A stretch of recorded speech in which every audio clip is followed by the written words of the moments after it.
책상 옆 하단 서랍. 첫 번째, 두 번째 칸은 자주 쓰는 물건을 넣어두지만 손이 제일 닿지 않는 세 번째 서랍에는 무엇이 들어있나요? 꼭 필요한 것은 아니지만 꺼내보고 싶은 이야기를 합니다.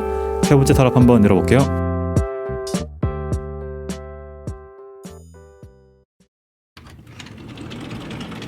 반갑습니다. 안녕하세요. 잘 지내셨죠? 네, 굉장히 다급해 보이시네요. 오늘 마치 지각한 사람처럼. 지각을 한 만큼 빨리빨리 해야 되기 때문에 오늘 오는데 너들끼리 사고가 나가지고 저기 막혀 있더라고. 거기가 한강대교 넘어가는데 로타리가 큰 게 있거든요. 네. 근데 거기가 2차선 도로예요. 근데 하나가 막혀 있으니까 거기 뭐 말도 안 되지. 그래서 거기서 한 15분 넘게 있었던 것 같은데 그런 지각한 거 치고 만큼. 빨리 왔네. 그죠? 근데 거기가 뚫리면 다시 또 뚫리는 거니까 거기가 고비인 거야. 그냥. 그래서 거기서 좀 15분 정도 지금 늦었는데 늦은 만큼 뭐 열심히 해보겠습니다. 어떻게 지냈나요? 한 주 동안? 저는 잘 지냈습니다. 그냥 뭐 별일 없이 별탈 없이 별일은 있었고요. 없던 걸로 해. 네, 하겠습니다. 빨리 지나가시죠. 네. 별일 하나도 없었습니다. 아니 그냥 뭐 그냥 요즘에 나는 개인적으로 그냥 날도 따뜻하고 해가지고 뭐 엄청 춥지도 않았지만 그냥 겨울치고 그냥 뭐 그렇게 겨울의 끝을 잘 보내고 있었다. 저도 방송 얘기만 좀 해보면 이제 또 댓글이 하나 달려가지고 네. 가봤거든요. 네. 저희가 얼마 전에 달마 이야기 했었죠. 네. 달마 이야기에 또 3,000원 후원을 해주신 분이 또 생겨가지고 어머. 아이디가 뭔지 모르겠어요. 영문으로 이렇게 막 쓰신 것 같은데 끝에 숫자를 이군 에피소드에 후원 들어온 건 처음 아닙니까? 그죠, 처음이죠. 원래 기존에는 뭐 란낫 이야기에 저희 방송의 거의 주수입원이었는데 제가 처음으로 돈을 벌어왔습니다. 3,000원. Yeah. 끝자리 111 쓰시는 분이 남겨주셨고 뭐 특별한 코멘트는 없더라고. 그래서 그냥 란낫과 제가 1,500원씩 잘 나눠 가지도록 하겠습니다. 진짜 주나요? 줘야지. 정산하면 줘야지 당연히. 근데 아직 많이 모아야 되니까. 그래도 고맙다는 말 하고 싶었고 또 조금 더 옛날 거긴 한데 우리가 전에 반야신경 이야기 했었잖아요. 네. 거기에는 계란이 왔어요 님이 이런 댓글을 남겼던데 이거 혹시 무슨 뜻인지 아는지 한번 들어보세요. 댓글 아제아제 바라제 바라승아제 모지 사바하 이거 뭔지 기억나나요 혹시? 아니요. 당연하다는 뜻이 아니라고 하는데 이게 그 반야신경 제일 끝에 보면 주문 형식으로 나오는 말이라고 제가 방송할 때 설명했었거든요. 뜻은 아제아제 바라제라고 하면 갑시다 저쪽으로 갑시다 이런 뜻이고 바라승아지의 모지 사바라고 하면 뭐 원하는 거를 원만히 잘 이루세요 이런 뜻이야. 이게 어떻게 보면 대승불교의 특징 중에 하나인데 실제로 불교라는 게 좀 넓게 퍼지면서 밀교적인 성격이 점점 띄거든요. 이런 주문 같은 것들을 알려주면서 네가 불경을 모르고 부처님 말씀을 몰라도 이런 것만 외우면 뭐 잘 된다 이런 식으로 사람들한테 퍼뜨린 거라고. 물론 불교적인 가르침이라고 할 수는 없어요. 이거는. 하지만 어쨌든 뭐 열애는 뭐 자비로운 사람이라고 하니까 이런 걸 외워가지고 너희들도 다 구원받을 수 있다 이런 말 했던 거거든. 기억해놨다가 뭐 실질적으로 불교 가르침이 아니라고 해도 한 번씩 외워두면 뭐 마음이 힘들 때라든지 쓸쓸할 때라든지 뭐 도움이 될 수 있지 않을까라고 해가지고 읽어봤습니다. 댓글과 후원 고맙다라는 말을 하면서 오늘의 방송을 해보겠습니다. 오늘은 제가 원래 이거 한참 전부터 한번 해야지 하면서 대본을 미리 좀 써놨던 이야기가 있는데 뭐 이것저것 하다 보니까 타이밍을 못 잡아가지고 묵혀뒀던 게 있어요. 어떻게 보면 뭐 세이브 온 거라고 해도 되고 이걸 언제 꺼내나 하다가 드디어 꺼낼 때가 와가지고 요즘에 나는 좀 개인적으로 좀 바쁘게 좀 지내고 있거든. 이상하게 약속 같은 것도 좀 많이 있었고 회사에는 웬일이야? 뭐라고? 웬일이야? 약속? 모르겠어. 이게 사람이 일이라는 게 꼬이면 이렇게 꼬이는구나 싶을 정도로 요즘에 약속이 좀 있었고. 꼬였다고 할 정도는 없지 않나요? 그래, 난 밖에 나가는 거 별로 안 좋아하니까. 웬일이야? 어쨌든 약속이 좀 생겼었고 회사에서는 또 그 사장님이 바뀌었어. 회사 대표님이 이제 새로 오셔가지고 그러다 보면 일반적인 기업에서는 이것저것 해야 될 일이 많이 있거든요. 정권이 바뀌었네요. 뭐 그렇다고 보아도 되지. 그러니까 완전히 다 새롭게 무언가를 해야 되니까 급작스럽게 그런 것도 하고 또 제가 또 개인적으로 2월 달에 또 행사 같은 것도 있고 해가지고 좀 바쁘게 지냈거든. 그래서 거의 한 2주 넘게 지금 책이라든지 대본 같은 것들을 한 글자도 쓸 시간이 없었다. 오늘 사실 방송을 거의 펑크 낼 뻔했는데 대본을 안 썼다 보니까 생각해보니까 옛날에 써놨던 이게 기억나가지고 오늘 갖고 왔거든요. 대본 안 써서 펑크 났으면 저는 한 10번 정도 펑크 났을 텐데. 그렇지 않기 위해서 우리가 이렇게 또 평소에 미리미리 생각도 많이 하고 해야 되는 거야. 나처럼 이렇게 준비해 놓으면 두려울 게 없잖아. 저는 머릿속에 있는 말들로 때운 적이 사실 많습니다. 근데 그것도 뭐 나쁘지 않지. 근데 그걸로 해가지고 흥행한 것도 많이 있잖아요. 네. 나는 이제 이번에 갖고 온 주제가 내가 또 이번에 바쁜 이유와도 약간 밀접한 관련이 있는 주제이기도 해가지고 나름 잘 됐다 싶더라고. 가져온 주제가 바로 일렉 기타 그리고 팬더 이야기를 좀 해볼게요. 네. 일렉 기타 팬더요? 일렉 기타는 알 테니까 넘어가고 팬더 하면 뭐가 떠올라? 그 귀여운 곰 아닙니까? 판다? 네. 그 눈에 멍들어 있는 개. 네. 그지? 근데 그게 정상이긴 하거든. 보통 팬더라고 하면 그 동물 판다를 떠올리게 되는데 이상할 정도로 기타 치는 사람들한테 주위에 혹시 기타 치는 사람이 있다고 하면 한 번씩 물어봐봐. 팬더 알아라고 하면 보통은 일렉 기타를 O예요, 떠올려요. I예요? FENDER이라고 해서 팬더라고 하죠. 오늘 이야기할 팬더가 바로 기타 브랜드 팬더를 얘기하는 거거든요. 팬더 회사에 대해서 이야기를 해볼 겁니다. 일렉 기타는 뭐 다들 들으시는 분들도 알겠지만 잠시만 말해보면 일렉트릭 기타의 준말이거든요. 네. 한글로는 보통 뭐라 그러지? 전자기타? 한글로 전자기타라는 표현을 많이 쓰거든요. 근데 전자기타는 좀 잘못된 표현이고 영어로 이제 일렉트릭 기타니까 전기 기타라고 하는 게 맞는 표현이야. 보통 대부분 인터넷이라든지 쇼핑몰 같은 데서도 전자기타라는 표현을 쓰긴 쓰는데 그걸 좀 바로잡고 싶은 이야기를 좀 하고 싶었다. 사실 나도 이제 이런 뭐 전기 쪽의 전문가가 아니니까 정확히 말할 수는 없지만 보통 전기라고 하면 우리가 지금 사용하는 에너지원 전기 같은 것들을 이용하는 전기기기라고 하고 전자라고 하면 전자의 반응이나 움직임 같은 것들 뭐 보통 반도체라거나 소프트웨어적인 이런 것들을 다루면 전자라고 하거든요. 그래서 일렉트릭 기타는 전기적인 어떤 신호 같은 것들을 잡아서 증폭시키는 거다 보니까 뜻적으로도 영어의 표현을 번역하는 거라도 전기 기타가 맞는 표현이다. 우리가 기타라고 하면 보통 일렉 기타 그다음에 통기타 이런 걸 떠올리잖아요. 통기타는 그냥 말 그대로 나무로 통을 만들어 가지고 그 통의 울림으로 소리를 내는 거잖아. 영어로는 어쿠스틱 기타라고도 하는데 그냥 기타만 들고 연주하면 소리가 꽤 크게 나와요. 그래서 이것만 가지고 또 공연을 할 수 있는데 일렉 기타는 안 그렇거든. 그냥 쳐도 소리가 나긴 하지만 그냥 노래 같은 거 반주하는 볼륨이 안 나오다 보니까 보통은 앰프를 사용하지. 그래서 일렉 기타 앰프라고 하는데 앰프가 뭐 스피커라 보면 되겠죠. 소리를 이제 증폭시켜주는 전기적인 신호를 잡아서 키워주는 건데 영어로는 앰플리파이어라고 하거든요. 앰플리파이어의 준말이 앰프인데 이 앰플리파이어라는 게 증폭시킨다는 뜻을 가지고 있어. 그러니까 뜻 자체가 무언가를 증폭시키는 거니까 일렉 기타의 전기적인 신호를 잡아가지고 앰프로 증폭시키는 것을 우리는 일렉 기타와 일렉 기타 앰프라고 부른다. 서론이 좀 길었는데 사실상 일렉 기타에 대해서는 할 얘기가 없고 이게 다고 왜 근데 내가 굳이 팬더라고 하는 브랜드에 대해서 오늘 이야기하려고 할까? 여기가 원조인가 보죠. 비슷한데 조금 빗나갔어요. 세상에 수많은 기타 브랜드들이 존재하잖아. 그지? 네. 근데 그만큼 기타라거나 음악 또는 우리 대중문화 산업에 가장 큰 영향을 미친 브랜드라고 볼 수 있기 때문이야. 대기업? 대기업이라고도 볼 수 있고 우리가 대본이 빵꾸 난 김에 이렇게 1시간짜리로 잘 채워가지고 팬더 이야기를 굳이 하는 이유가 여기에 있습니다. 팬더 일렉트릭 기타는 역사상 가장 유명하고 가장 규모가 크고 어떻게 보면 가장 오래된 회사의 한 축으로도 볼 수 있거든.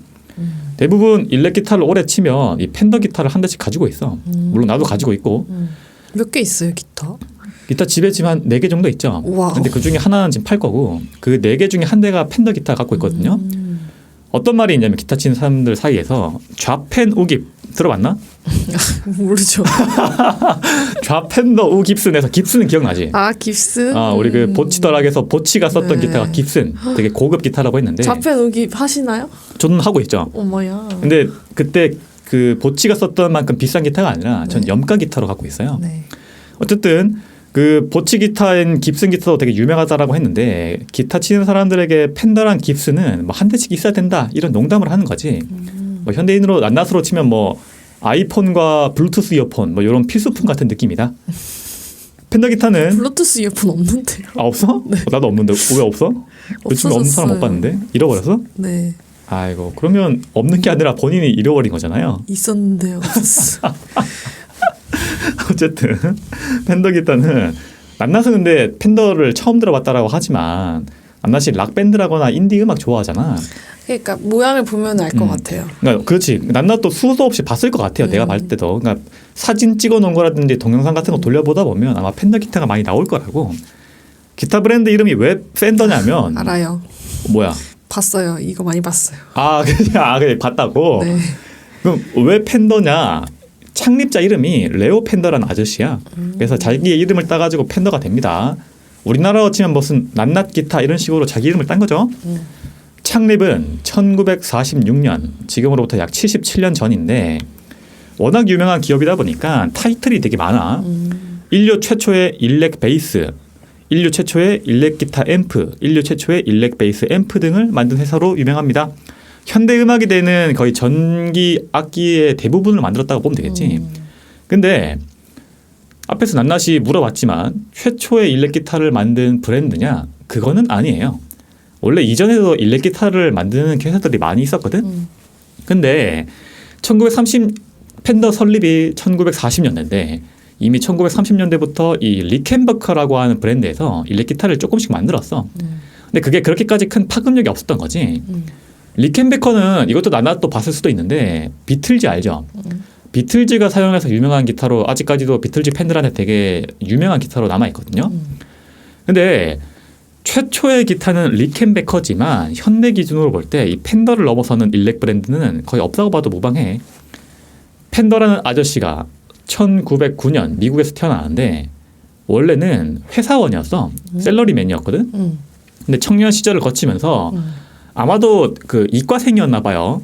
이런 뭐 전자 이런 것들에 대한 다루는 지식이 있어가지고 라디오 같은 소형 기기를 수리하는 전파상 알죠? 전파상을 투잡을 띄웠다고 회사 다니면서.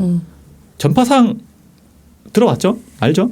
알죠. 요즘 어리신 분들은 모를 수도 있거든요. 그게 무슨 상인가 할 수 있는데 우리 어렸을 때만 해도 동네에 하나씩 있었잖아요. 요새 어린애들은 모르겠죠. 모르지. 아예 없어졌으니까. 전파상이 어떤 거죠? 그런 소리를 잡는 그런 걸 다 고쳐주는 곳이 있고 파는 곳이 있고 있어요. 근데 가면 이제 그 옆 공간에다가 꼭 악기를 파는 사람들이 있었단 말이에요. 아저씨들이. 그리고 막 수리 같은 것도 직접 그리고 해주고. 밑에 조그맣게 기타 수업함 이렇게 해서 써있어요. 그러니까 보통은 전파상이라고 하면 뜻 자체는 이제 그런 전자기기들을 고치는 그런 상점 같은 거를 전파상이라고 하긴 했거든. 그러니까 지금으로 치면 지역마다 왜 삼성 서비스 센터 이런 게 다 있잖아요. 요즘에는 고장 나면 AS 받으러 가면 되는데 라떼는 그런 게 없지. 그러니까 전자기기 같은 것들이 고장 나면 보통은 집에서 아빠가 고치거나 안 되면 전파상에 전화를 하면 되거든. 그러면 그 전자 제품들을 고치는 어떤 수리 전문가, 현대 개념으로 볼 때는 서비스 출장 기사로 보면 되고. 앞에 꼭 그렇게 중고 전기 가구들이 쌓여 있고 TV 같은 브라운관 꼭 하나씩 쌓여 있고. 그런 거를 어디서 갖고 와가지고 본인이 고쳐가지고 다시 파는 그런 느낌이었겠지. 맞아. 내 기억에 전파상이라고 하면 이제 제가 어렸을 때는 할머니 집에 살았었거든요. 할머니 집에 가면 그 당시에도 엄청 오래됐던 그 골드스타 선풍기가 있어. 지금은 우리가 220볼트를 쓰지만 당시에만 해도 110볼트를 쓰던 그 제품들이 많이 남아 있었잖아. 그래서 어떻게 돌렸는지 기억나요 혹시? 도란스라는 한 걸 띄워가지고. 저는 그 정도는 그 정도 라떼는 아니에요. 아 그래? 도란스 같은 게 없었어요. 나는 이제 할머니 집에 가면 항상 있었거든. 그러니까 110볼트 쓰던 전기 제품들을 220볼트로 변압해가지고 사용했을 수 있는. 이렇게 네모난 거 큰 거. 그렇지. 그런 이제 어떤 뭐 변압 장치가 있었는데 그게 이제 고장이 나가지고 할머니가 전파상에 전화를 해. 그러면 인사도 필요 없어. 그냥 동네 주민이니까 목소리 들으면 다 안다고. 그러면 여기 우리 고장 났으니까 좀 와줘라라고 하면 그 전파상 아저씨가 특징이 항상 자전거를 타고 와요. 끼고 와가지고 그냥 장비도 없어. 드라이버 하나 들고 와가지고 드라이버로 대충 따가지고 보다가 고쳐주고 가고. 그러면서 이제 뭐 수고비를 받아가는 그런 개념이었겠지.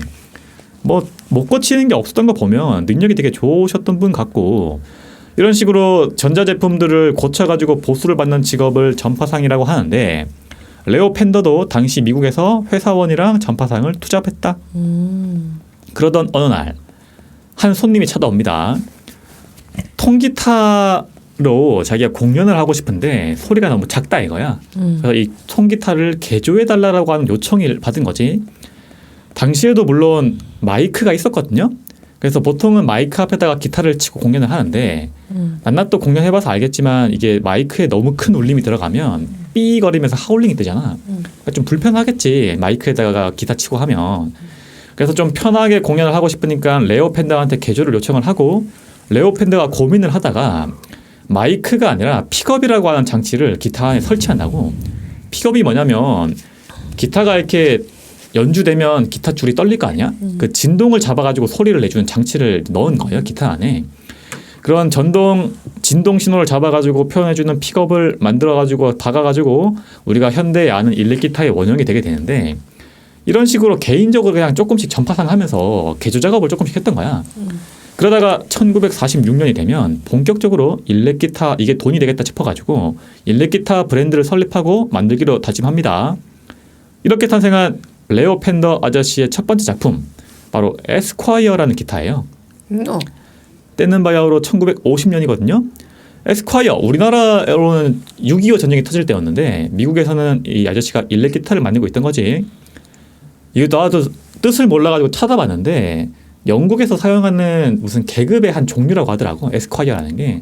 현대에는 보통 미드 같은 데 보면 변호사들한테 붙이는 칭호거든요. 뭐 에스콰이어 낱낱 이러면 낱낱 변호사 이런 식으로 쓰는데 이걸 왜 여기다 박았는지 모르겠어. 어쨌든 에스콰이어의 외형적인 특징을 좀 보면 현대 텔레캐스터라고 하는 기타 모델이 있어요.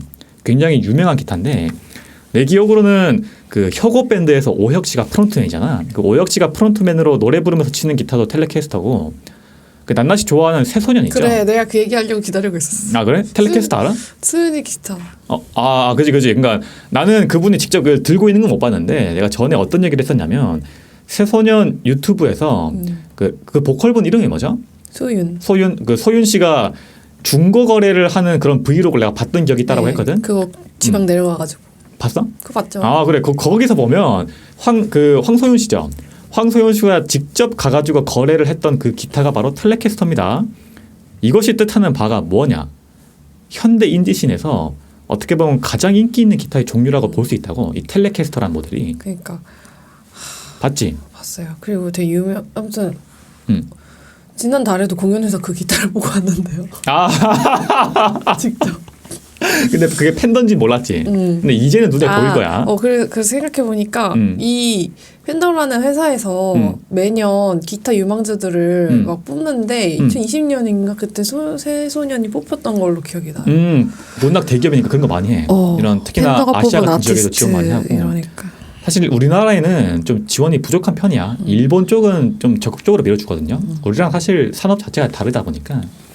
일본에는 일본 유명한 기타리스트의 시그니처 같은 것도 많이 찍어주고 그렇게 해. 어쨌든 지금 에스콰이어 얘기를 하고 있으니까 텔레캐스터의 원형이 되는 게 에스콰이어인데 에스콰이어의 특징은 픽업이 한 개뿐이에요. 보통 현대 일렉 기타는 픽업이 2개에서 3개가 들어가거든. 그러니까 1번을 쓸지 2번을 쓸지 3번을 쓸지를 연주자가 직접 고를 수 있고 그 말인 건 조금 더 다양한 소리를 낼 수 있다는 거겠지. 그러니까 현대 픽업을 여러 개 박아주는데 당시에는 그러지 못했다는 거는 팬더 아저씨가 어떻게 보면 연주자의 니즈를 잘 몰랐다고 볼 수 있는 거예요. 팬더도 처음 만든 기타다 보니까 그만큼 뭔가 뮤지션의 입장이 아니라 그냥 생산자의 마인드에서만 찍어냈던 것 같아. 불친절한 기타였다고 보면 되고 중요한 특징이 여기서 나옵니다. 팬더 기타의 정말 중요한 특징. 이전에는 뭐 통기타 같은 것들이 있었다고 했잖아. 그걸 어떻게 만들었을까요? 나무를 이전에는 왠지 통나무로 원목으로 썼을 것 같아. 그거 합판 안 쓰고. 그리고 그것도 아무나 만들 수 있는 게 아니었겠지. 전문가들이 만들었을 거 아니야. 낱낱한테 나무 준다고 기타 못 만들잖아. 그러니까 기타를 만들던 숙련된 기타 제작자가 보통 장인이라고 하죠. 영어는 루시어라고 하거든요. 루시어? 루시어들이 현악기 같은 것들을 만드는 장인을 루시어라고 해. 루시어들이 낱낱 말대로 직접 나무를 고르러 가. 직접 나무를 두드려 보면서 막 골라온단 말이야. 집에 갖고 와서 직접 자르고 두드려 보고 막 그 깎고 해가지고 모양을 만들어가지고 몸통이 닿는 바디 부분과 손가락이 닿는 넥 부분을 풀로 붙여요. 그럼 그 풀이 마르는데도 한참 걸리겠지. 그러니까 이런 접착 작업을 또 한 번 하고 나면 다시 뗄 수도 없다 보니까 되게 숙련된 장인이 좋은 솜씨로 기타를 잘라가지고 아다리 딱 맞게 재단해가지고 풀로 붙이고 그 마르는데 또 기다리고 하면서 어떻게 보면 나쁘게 말하면 비효율적인 생산 방식을 갖고 있었단 말이지. 예술 작품을 만들듯이 기타를 만들었다라고 보면 돼. 이런 장인의 방식으로 기존 통기타 아니면 앞에 나왔던 깁슨 기타 있죠. 깁슨은 일렉 기타 이전부터 이미 통기타로 유명한 회사다 보니까 통기타를 만들던 방식 그대로 일렉 기타를 똑같이 만들어. 지금도 통기타 깁슨 거 되게 비싸거든요. 똑같이 몸이랑 넥이랑 만들어가지고 장인들이 풀로 한 땀 한 땀 붙이는 방식이었고 마치 수제 고급 가구를 만든다라고 보는 게 맞을 것 같아. 거기다가 막 장식 같은 것도 한단 말이야. 흰색 바인딩 두르고 자개 같은 거 잘라서 자개 장식하고 금박 같은 거 막 씌우고 하거든요. 그냥 고급 수제 목가구예요. 나쁘게 말하면 기존 방식에 얽매여서 새로운 방식을 찾지 않았다라고도 볼 수도 있는데 많이 찍어내는 양산형이 불가능했다라는 말이거든. 근데 우리의 팬더 아저씨는 어떻게 했냐? 이 아저씨는 기타 제작자가 당연히 아니었죠. 그러니까 전통적인 방식으로는 만들려고 해도 못 만들어. 대신 회사를 다니면서 배웠던 사업가적인 마인드와 전자기기들을 고치면서 떠올렸던 공대생의 마인드를 합쳐가지고 굉장히 중요한 개발을 합니다. 그게 바로 볼트온 기타라는 거예요. 볼트 알죠? 볼트. 나사 같은 거 볼트라고 하잖아. 팬더 아저씨는 나무를 직접 장인이 깎고 붙이고 하는 방식은 못해. 그러니까 그냥 설계도를 만들어. 기타 바디는 몇 센치로 자르고 넥은 몇 센치로 잘라가지고 그거를 그냥 나사로 박아버려요. 풀로 붙이는 게 아니라. 팬더 아저씨는 혁신이라고 불릴 수 있는 이 볼트온 방식을 개발했다라고 보면 되는데 어때? 사실 뭐 별거 아니죠. 나무로 박는 거니까. 근데 지금 생각하면 별거 아닐 수 있지만 그 당시에는 악기를 나무를 대충 잘라가지고 나사로 박는다? 이거는 상상도 못하던 일이야. 당시에 기타라고 했을 때는 고급 어떤 수제 목가구 같은 느낌이라고 하니까 되게 정성을 들이는 게 당연한 건데 오히려 팬더는 기타를 만들 줄 모르기 때문에 장인 정신 같은 것들보다는 약간 사업가적인 마인드로 들어가지고 획기적인 방법을 발명했다라고 보면 되겠죠. 누구든지 답을 알면 쉽거든요. 근데 그거를 자기가 직접 처음 하는 건 되게 어려운 일이라고. 생각하지 못했던 볼트온 기타를 팬더가 발명했다라고 보면 되고 팬더 이전에 일렉 기타라고 하면 또 다른 특징이 어떤 게 있냐면 할로우 바디 기타 들어봤어요? 할로우? 할로우요? 일렉 기타라는 게 원래는 할로우 기타라고 해가지고 그냥 통기타 안에다가 픽업을 그냥 뭐 추가한 느낌이야. 혁신이 없이 일렉 기타를 만들어 왔었는데 팬더 아저씨는 어떻게 접근을 했냐? 뭐 복잡하게 설명할 필요는 없으니까 기존의 일렉 기타는 통기타 안에 그냥 픽업을 달다 보니까 앞에서 나왔던 것처럼 하울링 같은 것들이 많이 발생하거든요. 그러니까 좀 쓰기가 어렵단 말이지. 그러니까 팬더 아저씨가 이렇게 생각해. 통 때문에 울림이 발생해서 하울링이 생기는 거니까 통을 없애면 되겠네. 어떻게 하냐? 그냥 통나무를 사갖고 와. 그래서 거기에 울림통을 만드는 게 아니라 그냥 나무를 기타 모양으로 깎아요. 그냥 통나무로. 거기다가 넥을 박아버리니까 소리는 조금 줄어들겠지만 대신 출력, 픽업에다가 출력을 높여가지고 공연을 할 수 있는 뭐 그런 시스템을 만들었다. 이게 바로 솔리드 바디 기타라고 하거든요. 통기타가 아니라 그냥 딱딱한 원목으로 만들었다는 말이지. 즉 내가 너무 말을 길게 했는데 하고 싶었던 말은 이거야. 그냥 기존에 하던 대로 있는 거 조금만 바꿔서 사용하던 기존 기타들이랑 다르게 팬더는 볼트온이라거나 솔리드 바디 기타처럼 남들이 하지 않았던, 남들이 보지 못했던 빈틈을 찾아내가지고 새로운 기타를 만들었다라고 볼 수 있는 거야. 그러다 보니까 어떤 게 가능해지냐. 기존의 장인이 한 땀 한 땀 만들던 방식을 벗어나가지고 누구든지 기타를 자르고 나사만 있으면 나도 기타를 만들 수 있게 된 거예요. 효율이 올라가고 생산량이 증가하다 보니까 기타의 대량 생산이 가능해지겠죠. 그러면 기타의 가격이 떨어진다고. 그러면 우리 같은 대중들도 기타를 살 수 있게 되거든요. 이전에 기타라는 거는 계속 반복해서 얘기하지만 장인이 한 땀 한 땀 만들다 보니까 되게 비싼 악기였단 말이지. 근데 팬더 아저씨가 이런 솔리드 바디 볼트온 기타를 개발하면서 물론 당시에도 팬더 기타가 껌값은 아니었지만 학생들도 알바를 조금만 하면 살 수 있고 직장인들도 마음만 먹으면 살 수 있는 정도로 가격이 내려오거든요. 기타가 보급이 돼. 그러면 대중음악에서 기타의 비중이 커진다고. 여기저기서 기타를 사가지고 직접 노래 만들고 자기 노래 발표하고 하면서 대중음악의 굉장히 큰 많은 기여를 하고 낱낱이 좋아하는 락 밴드 인디 씬의 발판이 되었다라고도 볼 수 있는 거예요. 어떻게든 제 흥미를 잡아두려고 하시네요. 아니 이건 사실이야. 이건 역사적으로도 팩트로 보통 많이 하는 거고 싼 기타들이 많이 보급되다 보니까 많이들 사용을 했던 거지. 뭐 잠깐 딴 얘기를 했는데 어쨌든 펜더의 최초의 기타였던 에스콰이어 이야기를 지금 하고 있어. 당시에는 혁신적인 볼트온과 솔리드 바디로 만들었다라고 보면 됩니다. 1951년이 되면 이걸 조금 개량한 모델을 출시해. 이름이 바로 브로드캐스터라는 모델입니다. 브로드캐스터? 브로드캐스터 들어봤어? 그거잖아, 방송. 아 그렇지. 아 똑똑하네 역시. KBS 같은 거 할 때 B자가 브로드캐스팅을 하잖아요. 왜 이렇게 이름을 지었냐라고 하면 당시에 미국에서 막 라디오의 시대가 저물어 갈 때 TV가 발명이 되면서 이 영상 매체가 엄청 최신 문물이었단 말이지. 그러니까 팬더 아저씨가 약간 공대생 감성에서 이런 유행을 따라가고 싶었던 것 같아. 그래서 브로드캐스터라고 이름을 지었는데 문제가 발생합니다. 당시에 이 브로드캐스터라는 상표권을 다른 데서 이미 쓰고 있었거든요. 그러니까 그 법적으로 문제가 될 수 있을 것 같으니까 이름을 바꿔. 방송을 우리가 집에서 뭘로 보죠? 브라운관으로 보죠. 그 브라운관 뭐라 그래? 그 장치가. TV요. 그렇죠. TV. 텔레비전의 이름을 떼가지고 바로 앞에서 나왔던 혁오 새소년이 사용하는 그 기타 1952년 텔레캐스터를 출시합니다. 줄여서는 텔레라고 부르거든. 텔레. 이 텔레는 전신이었던 에스콰이어의 개량된 버전이니까 픽업을 2개 달고 나오거든요. 그래서 앞에 걸 쓸지 뒤에 걸 쓸지 소리를 조금 더 다양하게 표현할 수 있게 해주고 시간이 또 흘러요. 이 텔레 기타는 나도 아까 쳐다봐서 알겠지만 되게 동글동글하고 모양이 귀여워요.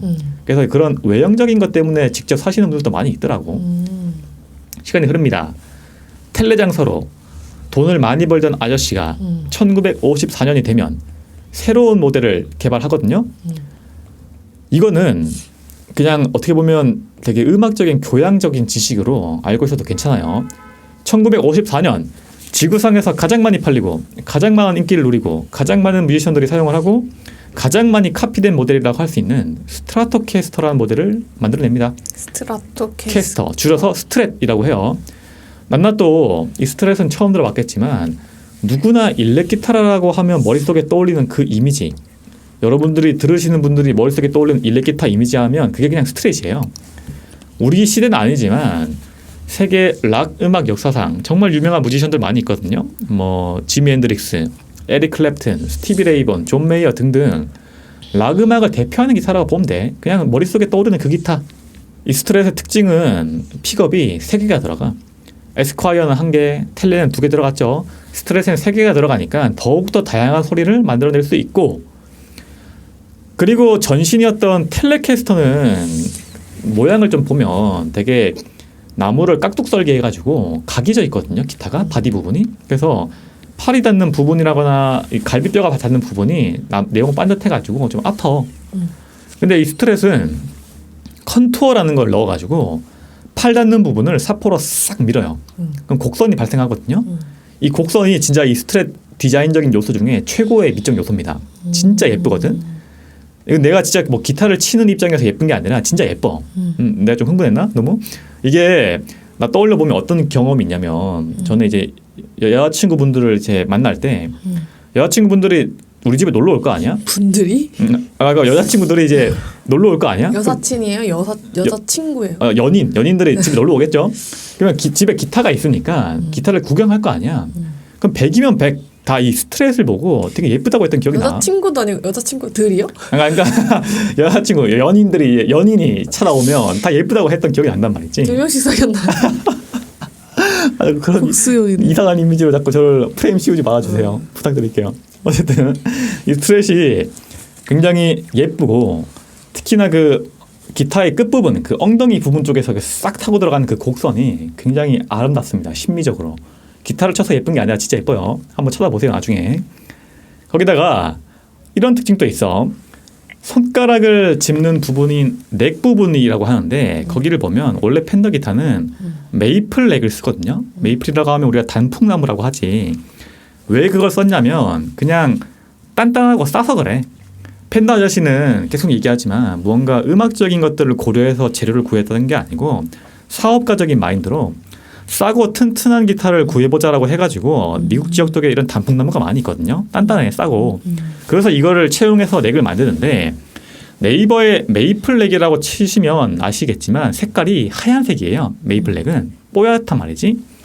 눈으로 볼 때는 예뻐. 근데 연주자의 입장에서는 손가락을 자꾸 짚다 보면 손때 같아가지고 막 시꺼멓게 때가 탄단 말이지. 그러니까 보기 안 좋잖아.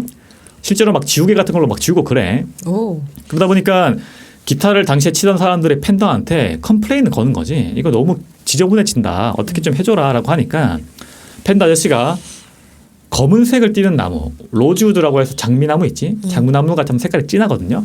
이거를 메이플 넥 위에 씌워.